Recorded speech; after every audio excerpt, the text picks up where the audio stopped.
Eagle অন্য সব পাখির তুলনায় অনেক উঁচুতে উড়ে বেড়ায়। আপনাকেও আপনার সাফল্যের চূড়ায় পৌঁছতে হলে আপনার সীমাবদ্ধতা, নেতিবাচক চিন্তাভাবনা এবং কমফোর্ট জোন থেকে বেরিয়ে আসতে হবে। ঈগলের মতো নিজের স্বপ্নের উড়া নিজেকে স্থির করতে হবে। তার মতো আকাশকে স্পর্শ করার অদম্য ইচ্ছাশক্তি থাকতে হবে। আপনার স্বপ্ন পূরণের পথটি কঠিন হবে ভেবে অন্যদের মতো ভয়ে পিছিয়ে গেলে হবে না। আপনাকে এর জন্য নিজেকে তৈরি করতে হবে। আজ আমরা ঈগলের এমন 7টি অ্যাটিটিউড নিয়ে কথা বলবো, যা আপনাকে নতুন রূপে নিজেকে গড়ে তুলতে সাহায্য করবে। ঈগল কখনোই তার লক্ষ্য থেকে ফোকাস হারায় না। 5 কিলোমিটার দূর থেকে ঈগল তার শিকারের প্রতি লক্ষ্য রাখতে পারে। যতক্ষণ না সে তার শিকারকে উড়িয়ে নিয়ে যেতে পারছে, ততক্ষণ তার ফোকাস ওই শিকারের উপরেই থাকে। পথে যত বাধাই আসুক না কেন, সে কখনো তার শিকারের উপর থেকে দৃষ্টি সরায় না। আপনিও আপনার লক্ষ্য পূরণ না হওয়া পর্যন্ত সেদিকেই আপনার ফোকাস ধরে রাখুন। আপনার লক্ষ্য অর্জনের পথে হয়তো অনেক বাধা আসবে, কিন্তু কোনো মূল্যে সেই লক্ষ্য থেকে আপনার ফোকাস হারাবেন না। বৈরী আবহাওয়া দেখে ঈগল ভয় পায় না। ঝড় বৃষ্টির সময় অন্য পাখিরা নিরাপদে থাকার জন্য গাছের পাতা এবং শাখায় লুকিয়ে থাকে, কিন্তু ঈগলের ক্ষেত্রে ব্যতিক্রম। ঝড় আসলে সে তা এড়িয়ে যায় না, বরং একবার বাতাসের বেগ পেয়ে গেলে সে তার ডানা ঝাপটানো বন্ধ করে দেয়।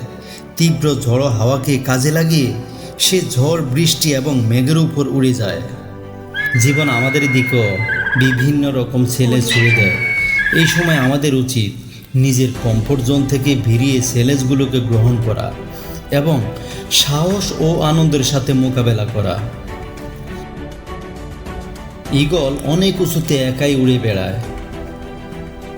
ঈগল কখনো চড়ুই, কাক এবং অন্য ছোট পাখিদের সাথে উড়ে বেড়ায় না, কারণ তাদের উঁচু আকাশে উড়ার স্বপ্নই নেই। কিন্তু একটা ঈগল সব সময় আকাশের অনেক উঁচুতে উড়ার স্বপ্ন দেখে। সে জানে অত উঁচুতে সে কাউকে সঙ্গী হিসেবে পাবে না, তবুও সে একা উঠতে একদম ভয় পায় না। আপনার আশেপাশে হয়তো এমন অনেক সংকীর্ণ মনের মানুষ আছে, যারা আপনার লক্ষ্য অর্জনের পথে বাধা সৃষ্টি করতে পারে। তাই একা চলতে শিখুন, নয়তো এমন কাউকে নিজের সঙ্গী হিসেবে বেছে নিন, যে আপনার মতোই জীবনে সফল হওয়ার স্বপ্ন দেখে। ঈগলরা নির্ভীক হয়। একটা ঈগল তার থেকে বেশি শক্তিশালী বা বেশি ওজনের শিকারের সাথে লড়াই করতেও ভয় পায় না। শিকারের সাইজ দেখে সে কখনোই হাল ছেড়ে দেয় না। হয় সে তার শেষ শক্তি পর্যন্ত লড়াই করে, নয়তো তার শিকারকে হারিয়ে তার রাজ্য পুনরায় উদ্ধার করে নেয়। আপনিও আপনার জীবনের সমস্যাগুলো দেখে থেমে যাবেন না, বরং যে কোনো সমস্যা মোকাবেলা করার ক্ষমতা অর্জন করুন। ঈগল কখনো মরে যাওয়া জিনিস ভক্ষণ করে না। ঈগল সবসময় তার খাবার হিসেবে জীবন্ত প্রাণীকেই বেছে নেয়।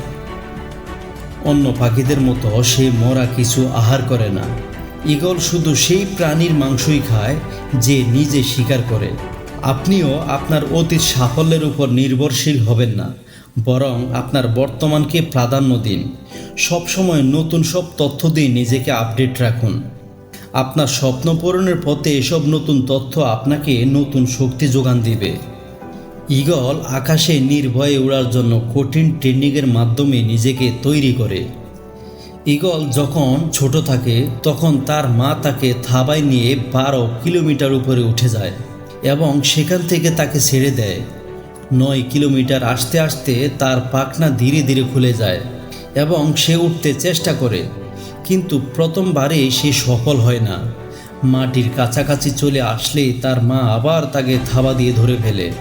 যতক্ষণ না বাচ্চা ঈগলটি তার সব ভয় কাটিয়ে আকাশে উঠতে শুরু করে, ততক্ষণ পর্যন্ত সে ট্রেনিং চলতেই থাকে।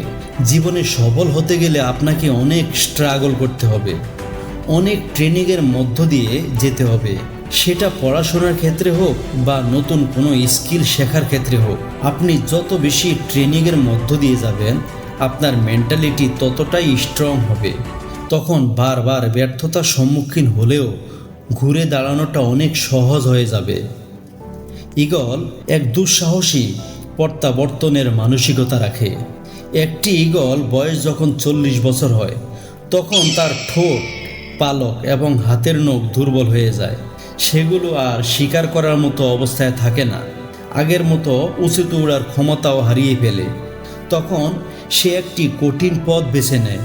খাবার সঞ্চয় করে সে একটি উঁচু পাহাড়ে উঠে যায়। এবার সে একে একে তার ঠোঁট এবং নখ দিয়ে পাথরে ততক্ষণ আঘাত করতে থাকে যতক্ষণ না তা সম্পূর্ণভাবে ভেঙে যায়। এরপর সে সব কষ্ট সহ্য করে অপেক্ষা করে তার নতুন পালক, নখ এবং ঠোঁট গজানোর অপেক্ষায়। প্রায় 5 মাস পর আকাশের রাজা আবার আগের শক্তি আর অ্যাটিটিউড নিয়ে তার এলাকায় ফিরে আসে।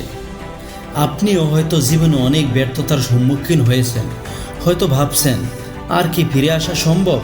কিন্তু মনে রাখবেন, আপনাকে ঈগল রাজার মতোই ফিরে আসার অ্যাটিটিউড রাখতে হবে। পুরনো অভ্যেসগুলো আপনার জীবন থেকে ঝেড়ে ফেলতে হবে। আপনাকে অনেক স্ট্রাগল করতে হবে, ধৈর্য ধরতে হবে, নিজেকে আবার নতুন রূপে গড়ে তুলতে হবেই। তাহলে আপনার প্রত্যাবর্তনটা ঠিক রাজার মতোই হবে।